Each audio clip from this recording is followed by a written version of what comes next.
Mes amours, le lavement intestinal est un procédé efficace qui consiste à un lavement en profondeur du gros intestin. Il existe plusieurs méthodes et recettes pour bien le faire. Vous allez me demander, mais Rose, pourquoi faire un lavement? J'en ai récemment parlé dans une autre vidéo qui vous montrait comment perdre du poids rapidement, très rapidement même. Mais avant d'aller plus loin, pensez à vous abonner, pensez aussi à la clochette de notification, likez et commentez. Le but du lavement intestinal est bien évidemment de prendre soin du corps. Le lavement va vider et nettoyer en profondeur le gros intestin sans causer aucun dommage puisque ceci est naturel. Il va ainsi éliminer les déchets résiduels et toxines. Ainsi, les bactéries mortes ou même en mauvais état contenues dans l'intestin seront éjectées. Le lavement intestinal peut être envisagé également en cas de constipation régulière ou encore de traitement post ou même pré-opératoire. La bonne nouvelle, c'est que l'équipement nécessaire pour le faire ne coûte rien. Il est possible d'opter pour une poire à lavement de 250 centilitres. Dans ce cas, l'utilisation est la plus aisée. Vous allez me demander, mais Rose, comment va-t-on faire ça? On l'a jamais fait ici. Je vais vous montrer ici des méthodes de lavement intestinal très simples. Pour cela, vous aurez besoin d'eau pure, de l'eau chaude que vous avez fait chauffer.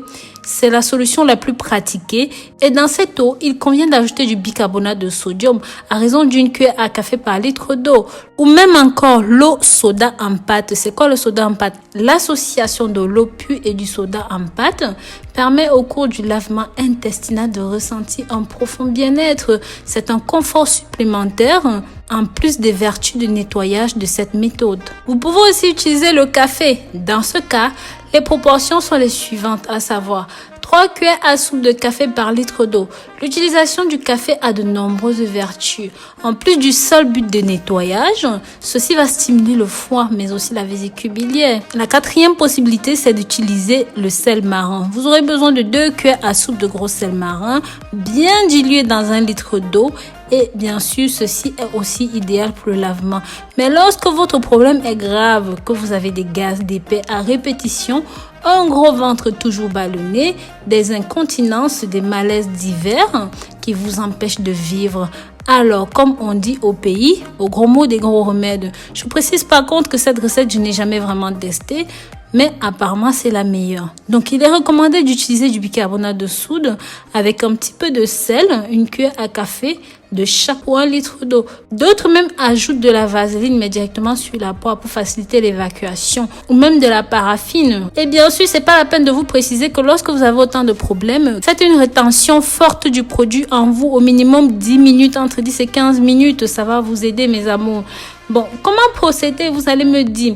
Comme on a dit plus haut, ça dépend de la recette que vous avez choisie, bien sûr. Mais en général, il faut chauffer de l'eau pure ou même de l'eau de source pour ceux qui n'en ont pas. Il faut ensuite lubrifier suffisamment la canule ou même la poire avant de l'utiliser pour ne pas que ça soit désagréable pendant l'utilisation. Pensez à diriger vers le nombril. Cette astuce est tout simple. Ceci facilite grandement l'insertion. Pendant la durée du lavement intestinal, le receveur peut à loisir masser au niveau du ventre afin de faciliter encore plus la circulation du liquide dans le ventre. Et bien sûr, toujours. Et ceci aussi aura pour but d'éviter toute crampe. Si cela se produit malgré tout, dans ce cas, vous faites une pause, vous respirez très calmement et vous attendez que tout signe de crampe soit passé avant de reprendre l'opération. Il est très important que le débit du produit de lavement soit très faible, à basse pression.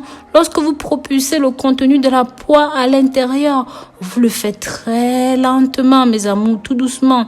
La position du receveur est également très importante dans la bonne marche du lavement intestinal.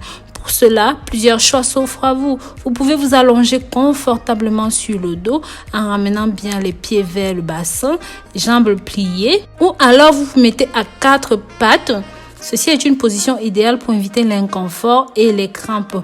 Allongez-vous aussi sur le côté gauche avec une jambe droite très bien remontée près de la poitrine alors que la gauche reste légèrement flétrie. Lorsque l'administration du produit à l'intérieur est terminée, le délai avant de l'expulser naturellement dépendra de chacun. Il est parfois utile de garder le liquide quelques minutes avant l'expulsion, comme je l'ai dit, entre 10 et 15 minutes, mais ça dépend de vous. Sachez aussi que certaines personnes font leur lavage lavement tout seul et le font très mal, de manière très agressive avec les mauvais produits qui peuvent s'avérer irritants par la suite.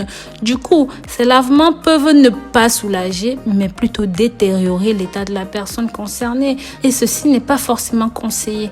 Comme je vous dis toujours, mes amours, tout ceci est à titre d'information. N'hésitez pas à consulter votre médecin. C'est lui la personne la plus indiquée en cas de gros soucis. Je vous remercie d'avoir regardé cette vidéo jusqu'au bout. Likez et commentez, mais surtout, partagez pour que ça touche un maximum de personnes. Bisous, bisous!